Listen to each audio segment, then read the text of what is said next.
Hello everyone, welcome to Shelf Space. I'm your host, Ron13, and today we're looking at something new, something fresh, something amazing.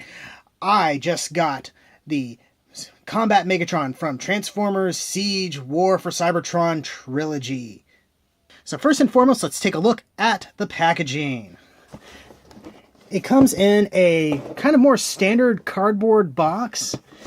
The only color you really get on it is from this label, which, yes, also doubles as a sealing thing, and I have already opened it up because I wanted to take a look at it. So that's where I got the idea that this is called Combat Megatron. Got that in a whole bunch of different languages. On the front, we have a cool Autobot logo sort of stenciled on with some Cybertronian text that I don't know what it means. It's small enough that it could actually spell out Siege. I don't know. I don't read Cybertronian. On the side, the Autobot logo. On the back, nothing. On this side, a whole bunch of little bits of text. Do you really want me to read that? I don't think you do.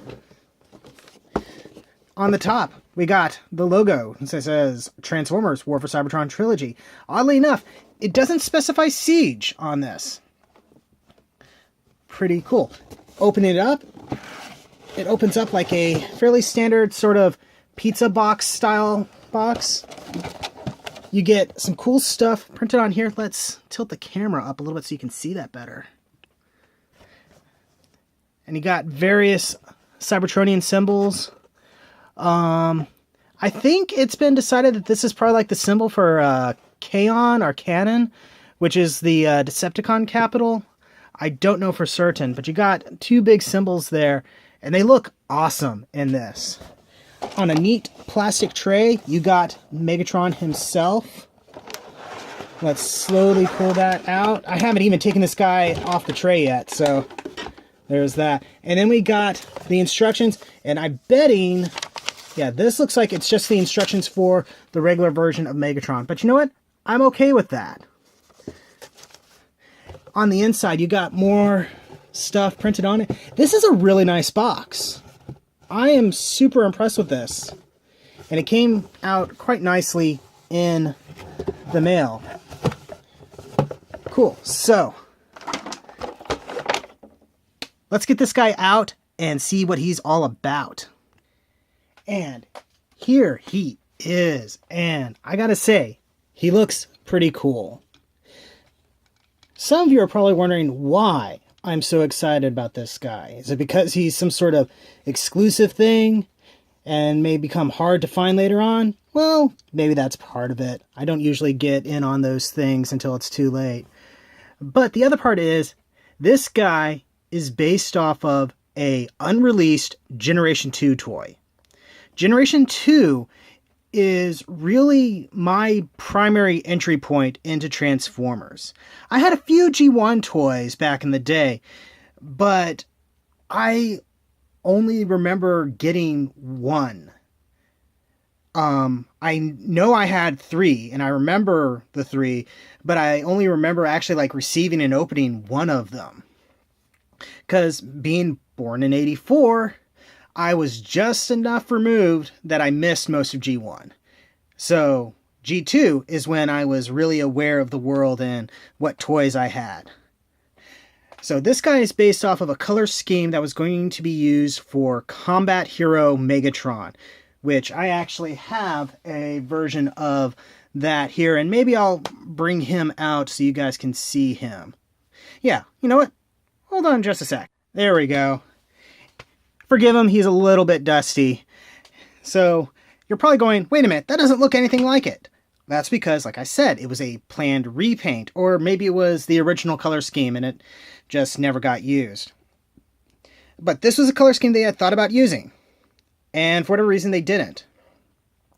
But for this particular version of this mold, they decided to go ahead and do it, and it's goofy, but I kind of like it. I think the only part I don't really dig is where it says Megatron on his chest like that. I understand that's part of the original toy, but I think we could have maybe omitted that or put it someplace else, and we probably would have been okay.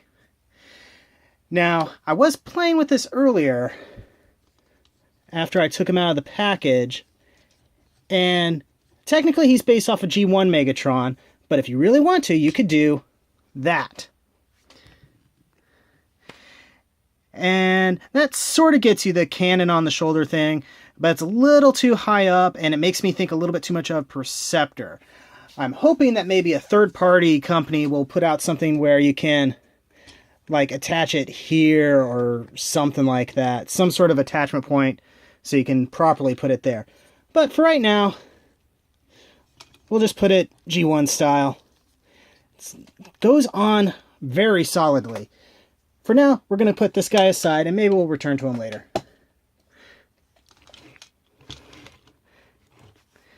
Get you back in position. So now that I've gushed about this thing and given a brief history lesson, let's go over the basics of the figure in its robot mode. So articulation-wise, head is on, feels like a ball joint that can rotate around a little bit, look up and down. It feels a little restricted. I don't want to push it too far. And oddly enough, it feels like the joint is a little bit far back in comparison to other Transformers.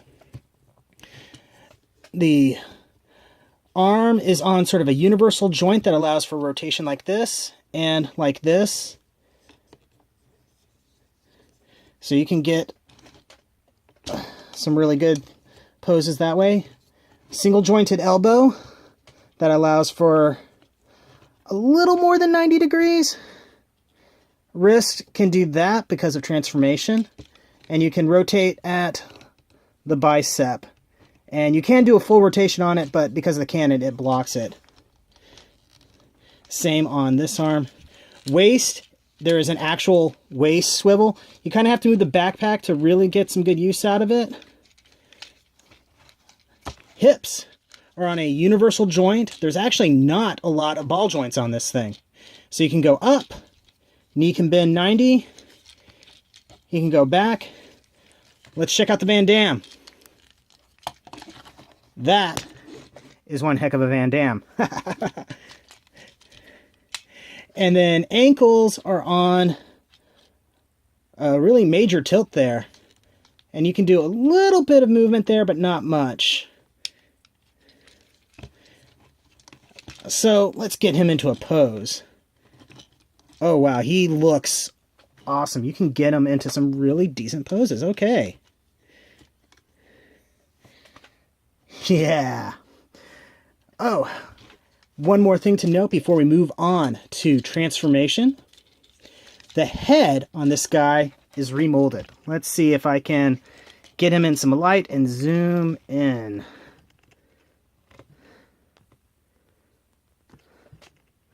There we go. So his head has been remolded to resemble the worker Megatron from the IDW comics. It's hard to tell because he doesn't have the little warning lines here, but this little M-shaped thing on the top and this metal plate across the brow is very much something for that design. So that's a little bit of a weird thing to throw in here, especially since IDW continuity is now over. But it looks really cool, makes this guy a little bit different from the other one, and I like it. Cool. So, let's get reset and start transformation. Okay, so this is my first time transforming this guy, so bear with me a little bit.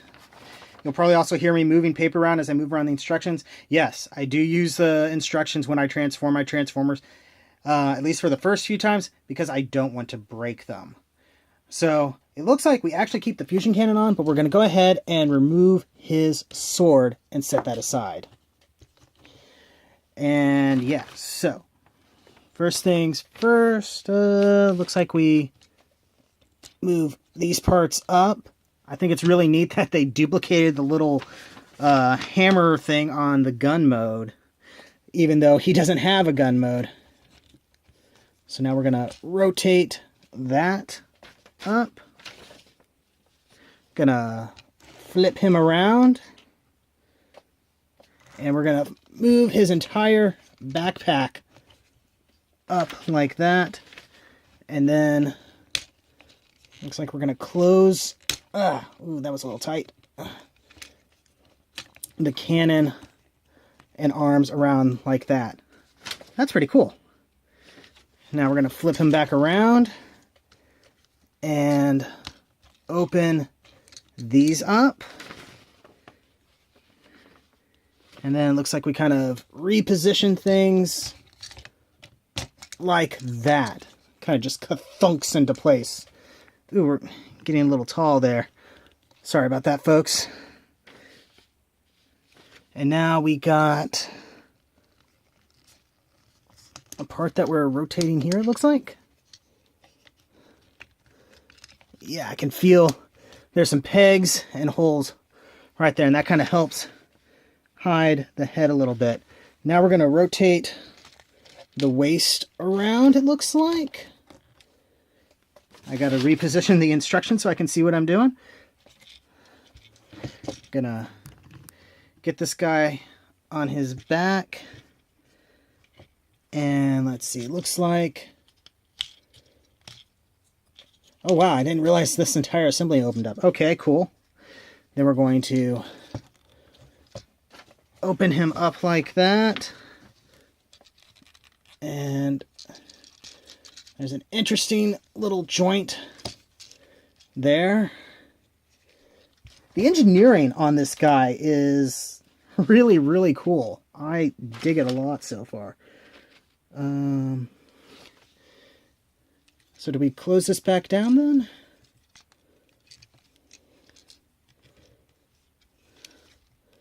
That doesn't seem right.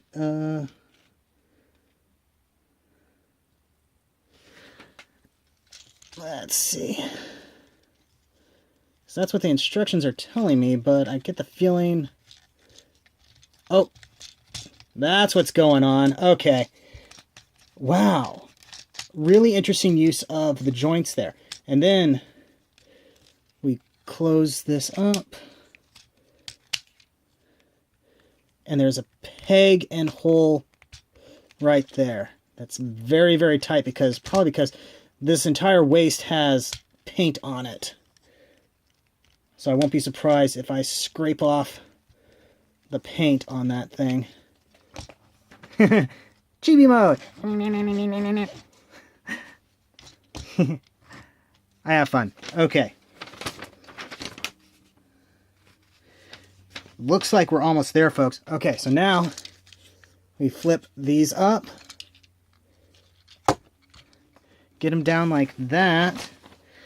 And now it's time to mess with this thing.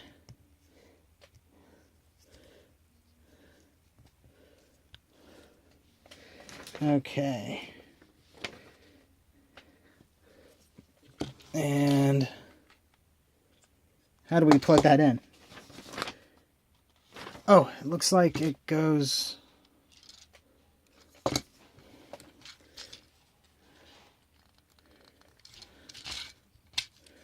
There we go. That looks more hopeful, I think. Because I know these go out like that, I thought. Hold on a sec. Figured it out. Okay. I have to have the sword back in basically sword mode, just somewhere else. And then I just slide it in. And I think I must have had it right the first time. Yeah. I think.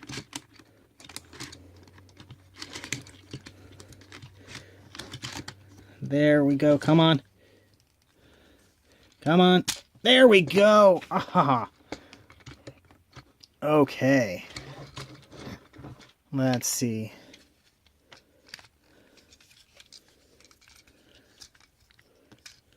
And just checking, because this feels like almost it can move more, but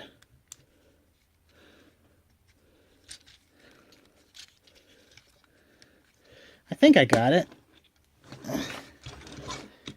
He feels a little bit off. I think it'll be fine. So let's reposition the camera a little bit. Zoom in.